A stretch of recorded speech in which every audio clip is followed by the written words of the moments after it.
Gopal Bhava, myself an entrepreneur, educationist and financial trainer. I'm going to announce the crash course for BMS paper for December 21 attempt, and the paper might be the last attempt for BMS paper under the current education scheme, क्योंकि नई scheme के अंदर जो है ये paper नाम के साथ साथ बहुत सारे एडिशनल टॉपिक्स भी लेकर आ रहा है, बहुत सारी एडिशनल थ्योरीज भी लेकर आ रहा है, और इसके ऊपर मैंने एक अलग से वीडियो बनाई है. तो make sure that the paper BMS under the current education scheme will be your last attempt, और इसी अटेम्प्ट के अंदर आप पेपर पास करके अपने सर के ऊपर से जान छुड़ा सकते हैं. ये क्रैश कोर्स जो है वो उन लोगों के लिए है जिनको BMS की बुक खोलते ही भी नींद आना शुरू हो जाती है, आंखें बाहर आ जाती हैं. ये उन लोगों के लिए है जिन्होंने अभी तक BMS के पेपर पढ़ा ही नहीं है. ये उन लोगों के लिए है जो कि सिर्फ BMS के पेपर को बाई प्रोडक्ट के तौर पर बस जल्दी से पढ़कर एक दफा पास करना चाहते हैं. ये उन लोगों के लिए भी है जो BMS के पेपर डिटेल में पढ़ना चाहते हैं. ये उन लोगों के लिए भी है जिन लोग जो BMS के पेपर को बोरिंग तौर पर लेते हैं और उनको एक हेल्पिंग हैंड चाहिए जिसके जरिए वो BMS का पेपर पास कर सके. मैं आपको एक छोटी सी एग्जांपल देता हूं. आप लास्ट अटेम्प्ट समर 2021 का पेपर उठा के देखें. समर 2021 का पेपर अगर आप उठा के देखेंगे आपको अंदाजा होगा कि एग्जामिनर खुद भी सिलेक्टेड नहीं है. पहला सवाल उसने पूछा है पोर्टर जनरल की स्ट्रेटेजी से, दूसरा सवाल आया है एथिक्स से, तीसरा सवाल आया है BCG एंड्स ऑफ मैट्रिक्स से, चौथा सवाल फिर एथिक्स पे आया. उसके बाद पांचवा सवाल जो है वो उसने पूछा 6 आइज ऑफ ई-मार्केटिंग से, छठा सवाल जो आया वो पोर्टर डायमंड से आया, सातवां सवाल आया इवैल्यूएशन ऑफ स्ट्रेटेजी के ऊपर, और आठवां सवाल आया मार्केटिंग एंड लर्निंग कर्व. आप मुझे बताएं कौन सी सिलेक्टिव स्टडी? ऑलमोस्ट सारे ही 20 के 20 चैप्टर उसने टच कर लिए. और हैरत की बात यह है कि समर 2021 के अंदर अगर आप इसका एग्जामिनर कमेंट्स पढ़ें तो एग्जामिनर बड़ी अजीब बात करता है. बोलता है जब मैंने पोर्टर डायमंड पूछा तो बच्चे ने पोर्टर 5 फोर्सेस अप्लाई कर दिया. जब आपसे एक पोर्टर डायमंड पूछा आप पोर्टर 5 फोर्सेस अप्लाई करके आ गए.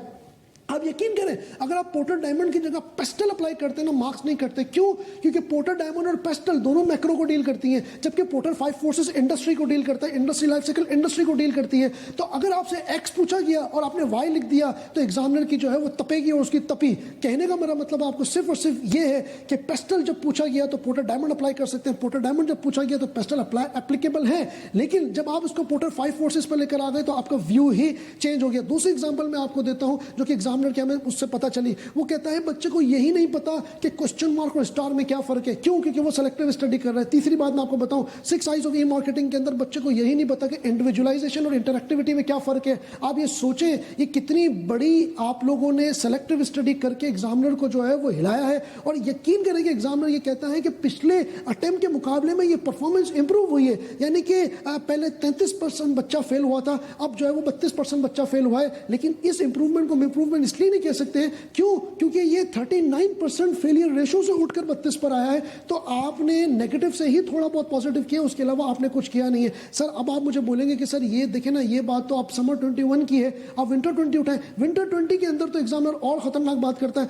वो कहता है बच्चे को मार्केट साइजिंग के बारे में ही नहीं पता. वो कहता है बच्चे को वैल्यू चेन एनालिसिस के अंदर आउटबाउंड लॉजिस्टिक और सर्विसेज के अंदर डिफरेंस ही नहीं पता. वो अजीब बात करता है. वो पेपर जो कि आप पता नहीं कितने अरसे से पढ़ते हुए आ रहे हैं और वो पेपर आपका कोर है, जो कि ऑडिट का पेपर है, और उसके अंदर फंडामेंटल प्रिंसिपल ऑफ एथिक्स और फंडामेंटल प्रिंसिपल्स ऑफ ऑडिट और कोड ऑफ एथिक्स के ऊपर आपको बार बार पढ़ाया जाता है. आप पढ़ते भी हैं. एग्जामिनर कह रहा है बच्चा इसमें भी गलती कर रहा है. और बड़ी अजीब बात तो मैं आपको ये बताऊं कि एग्जामिनर कह रहा है कि बच्चा बहुत ज्यादा सेलेक्टिव स्टडी कर रहा है.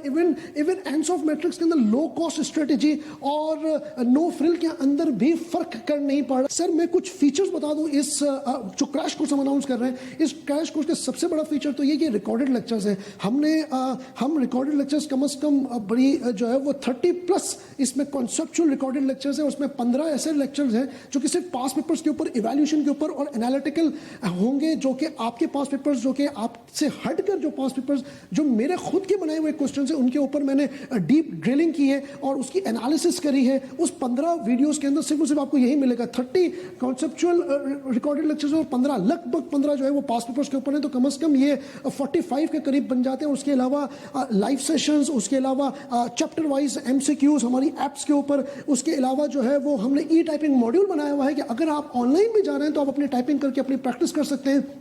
इवन हमने जो है वो आपके ये भी एक फीचर निकाला है फोकस पॉइंट. इंडस्ट्री में फर्स्ट टाइम ये फीचर निकाला है कि बच्चों को अगर वो पेमेंट ऑनलाइन कर रहा है, अगर वो क्लासेस ऑनलाइन ले रहा है, अगर वो रिकॉर्डिंग की डिलीवरी ऑनलाइन ले रहा है तो वो हैंडआउट्स लेने के लिए भी हमारे पास नहीं है. हम उसके घर पे हैंडआउट्स पहुंचाएंगे और हमने यही किया कि हम आपके घर पर जो है वो डिलीवरी करेंगे. अगर आप फॉर्म में बिजी हैं, अगर आप अपनी मसरूफियत की वजह से टाइम नहीं निकाल सकते तो आपको यहाँ पर आने की जरूरत नहीं. इवन ई हेल्प, ई इनवॉइस, ई नोट्स और ई सपोर्ट, ये सारी की सारी चीज़ें आपको इंशाल्लाह हम घर से देंगे। इसके अलावा 100 सवाल का हमने ग्रैंड MCQs बनाया है जो कि हम बच्चों को ऐप के जरिए देते हैं। इसके अलावा 15 किस्म की हमने केस स्टडीज बनाई है, ई केस स्टडीज, जो कि आपको जो है वो हम ऐप पे देंगे। ऐप आपके एंड्रॉइड हो, iOS हो, डेस्कटॉप हो, आपको तमाम किस्म की जो है ना वो फैसिलिटीज़ दी जाएंगी। बल्कि मैं आपको ये बताऊं कि कभी कभार ये परसेप्शन आता है मार्केट से कि सर ये आपने रिकॉर्डेड लेक्चर दे दिया तो आपके तो बड़े मजे, आप तो आराम से बैठे हुए। मैं आपको ये भी बताना चाह रहा हूं कि इंडस्ट्री में we are the only one who have produced more than 50 to 60 updates of their app since January 2021। हम फारिग नहीं बैठे हुए इसलिए क्योंकि हम अपनी प्रोडक्ट को मजीद से बेहतर बना रहे हैं। फोकस पॉइंट पहला सेटअप है जो जिसने artificial intelligence in the form of voice over जो है वो अपनी ऐप के ऊपर इंट्रोड्यूस कर दिया। You will be experiencing the same kind of artificial intelligence in our product, in our eQuiz app. Company engaged in the manufacture of cement is planning to launch ventures in earth-moving equipment and motor cars. The company is pursuing a policy of Option 1, vertical forward strategy. Option 2, synergy optimization. Option 3, conglomerate expansion or diversification. Option 4, horizontal integration. Ahmed Hanif, I think you need some help. Try Ask FP. आपको apps के अंदर जो है वो मजीद artificial intelligence के तौर पे जो है वो बहुत सारी चीज़ें मिलेंगी। क्योंकि मैं खुद IT सेक्टर से वाबस्ता हूँ तो इसलिए I will be producing some kind of the stuff which the industry have not seen, which you will be experiencing in a new way, in a new form. और इस तरीके से हमने पूरा एक वैल्यू सप्लाई चेन एक चीज़ के ऊपर सर आपके लिए काम की है ताकि वो चीज़ आपको मिल सके जो कि इंडस्ट्री ना सिर्फ देख नहीं पा रही बल्कि उससे आगे भी जाके मैं इंशाल्लाह मैं आपको चीज़ दूंगा। जो है वो डिस्क्रिप्शन के ऊपर लिंक दिया हुआ है, आप हमसे कांटेक्ट कर सकते हैं, रजिस्टर कर सकते हैं। इसके एडमिशंस ओपन है। आई will be looking forward all of you in my crash course. Thank you so much for watching this video.